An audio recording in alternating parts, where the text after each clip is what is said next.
Muy buenas noches, gracias por acompañarnos otra vez en Debate 22. Hoy nos acompaña el secretario ejecutivo del Coneval, José Nabor Cruz Marcelo.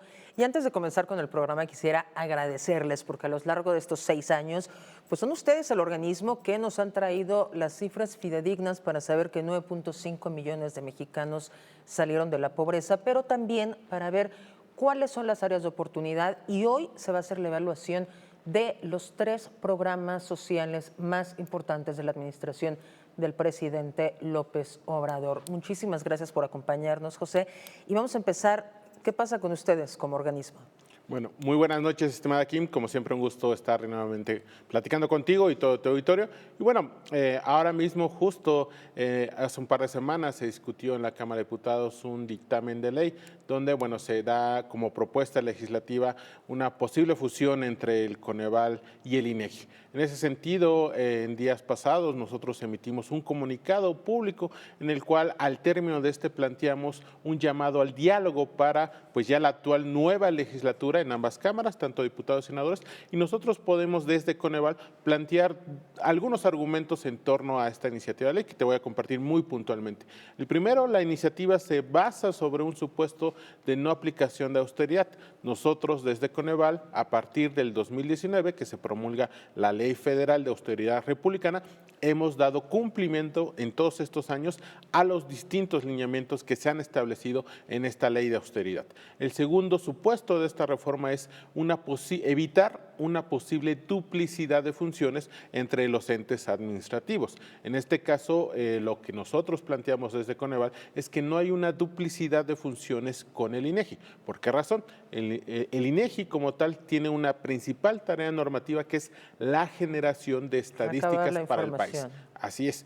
Nosotros tenemos 2 tareas normativas muy puntuales, que es justo lo que nos ha dado pie a tener varias conversaciones contigo, tu auditorio, en todo este tiempo, que es la medición de pobreza con un enfoque multidimensional y la evaluación de los programas sociales del gobierno federal. Son 2 tareas muy distintas que tenemos como organismo. Y finalmente, un tercer argumento que nosotros ponemos sobre la mesa es que si bien hay un decreto del 10 de febrero de 2014 que le da una cierta autonomía constitucional, aparecemos en la Constitución como un organismo autónomo, nunca se publicó una ley secundaria por parte del Senado que nos diera justamente una vida institucional como autónomo. Y en ese sentido, nosotros seguimos funcionando desde el origen como un organismo descentralizado de la Administración Pública Federal, perteneciente al sector Bienestar, antes Sedesol, ahora Secretaría de Bienestar, y así hemos funcionado estos 19 años. Por eso, justo uno de los argumentos que planteamos a esta nueva legislatura es que podamos seguir funcionando bajo esa figura de organismo descentralizado con total autonomía de técnica y gestión que nos permite justamente estimar los niveles de pobreza para el país y realizar estas evaluaciones de política social. Entremos ahora sí en materia, que son estos 3 programas sociales que han sido emblema de la administración y que, ¿qué es lo que hicieron? ¿Qué fue lo que publicaron? ¿El análisis de todo cómo funcionó? Claro que sí. De hecho, en los últimos días, y yo ya invito a tu auditorio que lo pueda revisar en nuestra página de internet, ya emitimos públicamente 3 evaluaciones de impacto. Empecemos con Sembrando Vida. Empezamos con Sembrando Vida, la hicimos pública la semana pasada. Y en ese ¿Le sentido, puedes dar a nuestro auditorio una explicación exacta de qué es Sembrando Vida? Claro que sí, y de acuerdo a los lineamientos y los reglas de operación de este programa, bueno, lo que se busca durante esta administración se buscó otorgar un apoyo mensual de 6,000 pesos a aquellos sembradores propietarios de hasta 2.5 hectáreas, con el objetivo de que pudieran tener y sembrar no solamente árboles maderables, que esa es una visión más de mediano y largo plazo, sino también tener un incentivo para realizar sembradíos por, sobre todo, árboles frutales. Son las 2 grandes vertientes. Evidentemente, debo decirlo, este programa comenzó con un número reducido de estados, alrededor de 10 entidades en 2019 empezaron empezaron a tener este programa, sobre todo los estados del sureste del país, y progresivamente se fue ampliando. Hacia 2020 este programa tuvo una cobertura de alrededor de un poco más de 200,000 beneficiarios y al cierre del año pasado, 2023, los beneficiarios se duplicaron prácticamente, alcanzando casi 450,000 de estos beneficiarios. Debo decirte también que afortunadamente en el caso particular Sembrando Vida ha sido uno de los programas que sí tuvo durante toda esta administración evaluación continua por parte del Coneval. En 2019 fue parte de los 17 programas que nosotros evaluamos con el diseño del programa con trabajo de campo.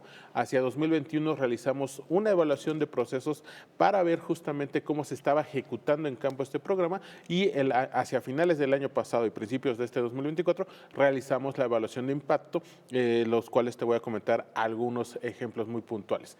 En primera instancia, la metodología que se aplicó fue de corte cualitativo. Realizamos entrevistas semiestructuradas a beneficiarios del programa en prácticamente un poco más de 8 estados del país, alrededor de un poco más de 30 localidades que se visitaron. Se entrevistaron a beneficiarios del programa, a responsables del programa y también a responsables desde las oficinas centrales del programa.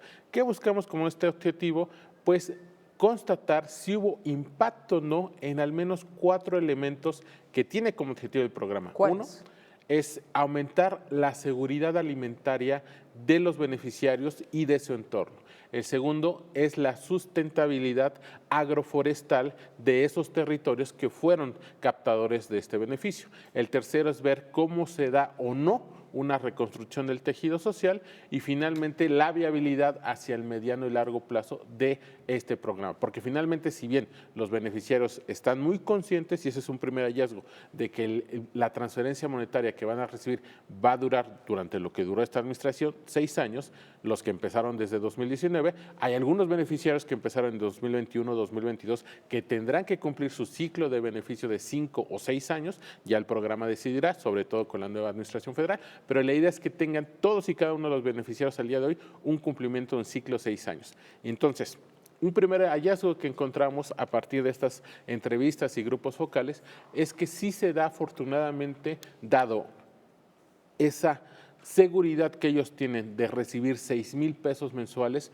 un incremento en lo que tenían como ingresos totales previo a recibir esa transferencia monetaria. Claro. Y a partir de ahí, pues sí se da afortunadamente una diversidad en su alimentación de lo que tenían previamente a lo que tienen ahora con el programa por 2 vías, por el incremento de sus ingresos de las personas y de los hogares beneficiarios, pero también de los propios cultivos que empezaron a realizar en aquellos predios donde estuvieron interactuando con también los técnicos del programa. Porque también un elemento que Coneval constató a lo largo del sexenio fue un rol central de la asesoría técnica que se le brindó a los beneficiarios.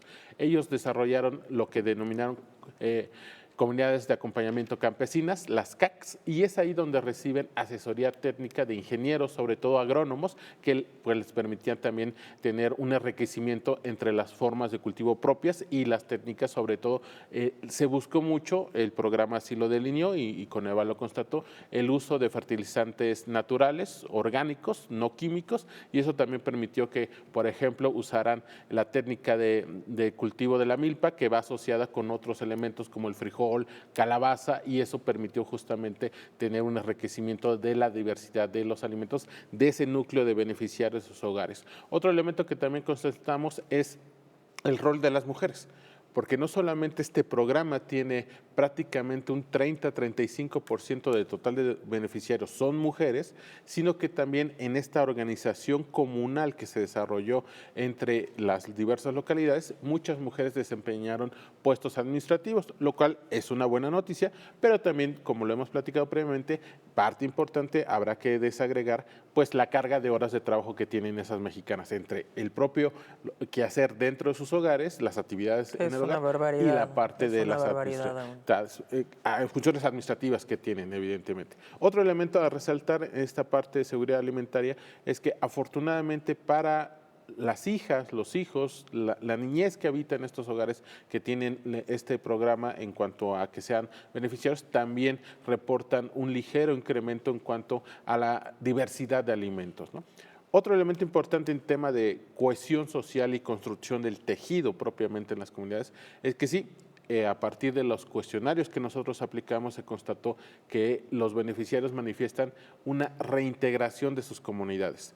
Manifestaban que probablemente a veces había conflictos previos, diferencias previas, pero el que toda la comunidad empezó a elaborar en función a estos programas y a los beneficiarios que recibían la transferencia, sí se incrementó fuertemente la cohesión y sobre todo el apoyo comunitario. Es un elemento que estamos destacando a partir de las entrevistas cuantitativas. José Nabor, yo sé que esta no es función del Coneval, pero es en ciertas ocasiones repugnante escuchar cómo ciertas personas desde el privilegio dicen que nadie sale de la pobreza con programas sociales, que es algo más electorero, propagandístico. Aquí están las cifras, porque son millones de personas que pasan de no tener nada a tener una alimentación asegurada.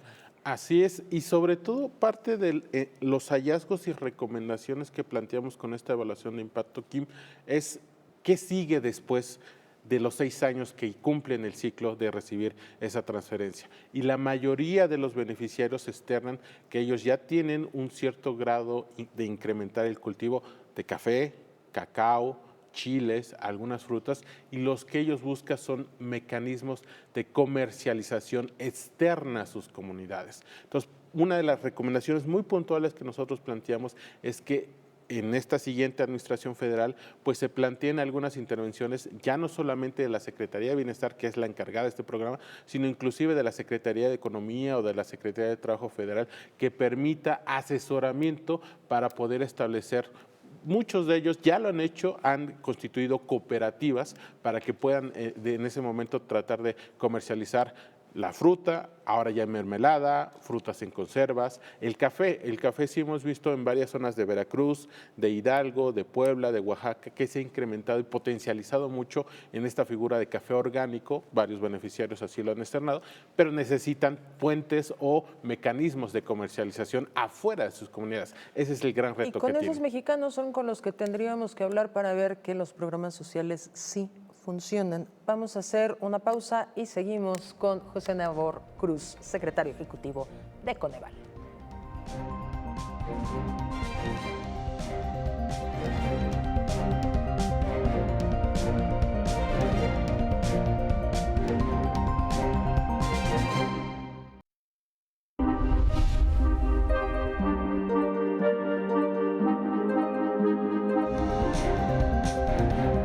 Frente a esas disyuntivas, no debemos olvidar que la verdadera libertad comienza con el respeto a quien piensa distinto a uno. Para conocer es necesario preguntar. Apoyar a las mujeres, apoyar a los grupos vulnerables a través del arte y la cultura es responsabilidad de todos. Cultura y activismo para eliminar la violencia de género. Bien preocupante socialmente, que es el tema del clasismo, del racismo, de la discriminación, y que la única vía es la educación. Debate 22. Temas como la gentrificación, expulsión, la discriminación cultural y los desalojos masivos, pues volvieron a la discusión pública. Aquí está como el reflejo de esta gran ciudad, de este gran pueblo. Son estas cosas las que nos llenan el alma, son actos de justicia.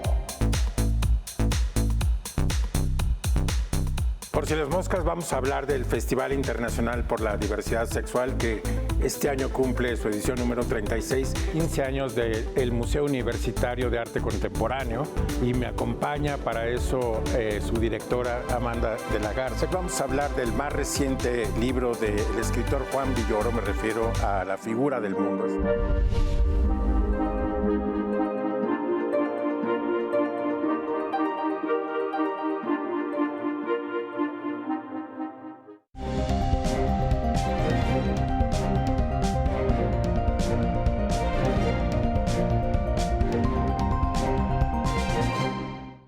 Seguimos con el secretario ejecutivo del Coneval analizando los programas sociales. ¿Qué pasa con becas Benito Juárez? Bueno. ¿De qué se trata el programa y cuáles han sido sus resultados? Claro que sí. El programa ahora mismo tiene una transferencia monetaria mensual a lo largo de los 10 meses que dura el ciclo escolar de 925 pesos al mes.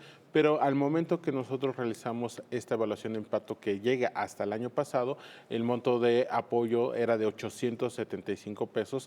En caso específico de becas Benito Juárez nos concentramos en el ámbito de educación básica, que es preescolar, primaria y secundaria, y esta beca la reciben todos aquellos estudiantes de las escuelas que el propio programa ha designado como escuelas que se ubican en zonas prioritarias en el país, donde tienen evidentemente mayores niveles de pobreza, marginación. Pongamos un ejemplo, a aquellos municipios serranos de Oaxaca, donde los niveles de pobreza son de más del 60 al 70%, haya un nivel de marginación alto o muy alto, y sobre todo también un componente específico de este programa es que haya que se aplique en todos los municipios donde haya al menos 40% de población hablante de lengua indígena en el país. Es decir, los supuestos que plantea el programa para ser beneficiario del mismo claramente sí le da una cobertura muy importante y se aproxima a aquellos lugares del país donde hay mayores niveles, no solamente de pobreza, sino de pobreza extrema. Entonces, lo que nosotros realizamos, también debo decirlo, este programa ha sido uno de los que se han acompañado por parte de Coneval para realizar diferentes evaluaciones, y en esta evaluación de impacto lo que nos interesó es analizar de dos maneras. La primera, desde un enfoque cuantitativo, es con las cifras y estadísticas disponibles por la propia Secretaría de Educación Pública, los ciclos escolares de 2019-2020 a 2022-2023. En ese orden de temporalidad, lo que nosotros aplicamos fue un modelo econométrico que buscaba ver aquellas matrículas, revisamos las matrículas escolares de aquellas escuelas donde reciben este programa con estas características.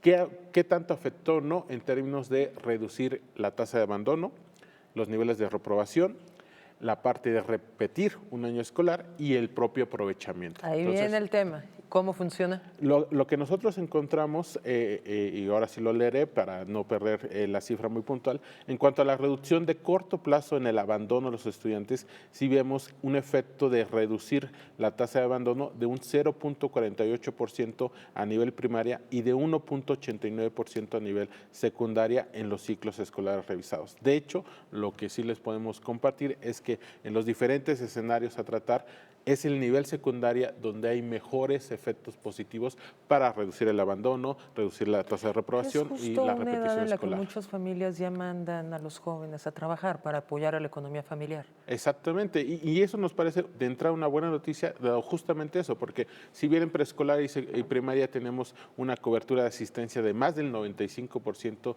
de niñas y niños en edad de asistir a esos ciclos escolares, sí empieza a disminuir a nivel secundaria.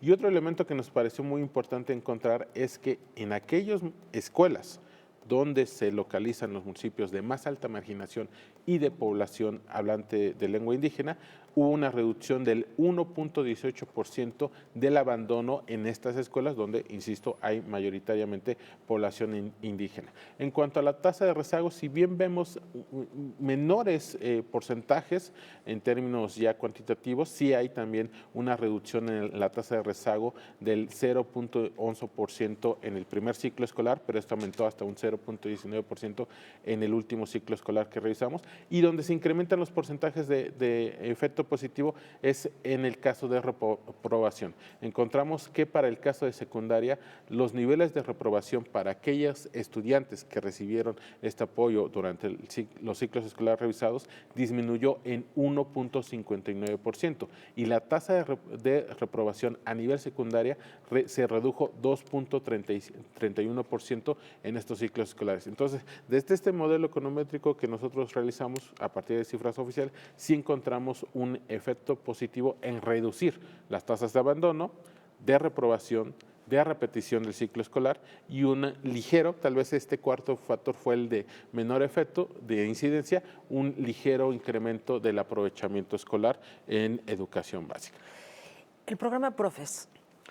Este programa, debo decirlo, es la primera vez que Coneval aplica una evaluación de impacto para un programa del ámbito cultural, que si bien el acceso al derecho a la cultura no está marcado como uno de los elementos que utilizamos para la medición de pobreza, sí consideramos que abona justo a la cohesión social de las comunidades. Este programa, PROFES, lo tiene como encargo la Secretaría de Cultura Federal y consiste en dar apoyo económico a aquellas entidades, sobre todo de las organizaciones de la sociedad civil, o grupos de trabajo artísticos para llevar a cabo festivales, no necesariamente en áreas urbanas, sino otra vez en áreas alejadas de la urbanidad, que sobre tanto todo aquellos la cultura, el esparcimiento. Y uno de los elementos que nos pareció importante es que este programa sí tuvo una transformación a lo largo de este sexenio.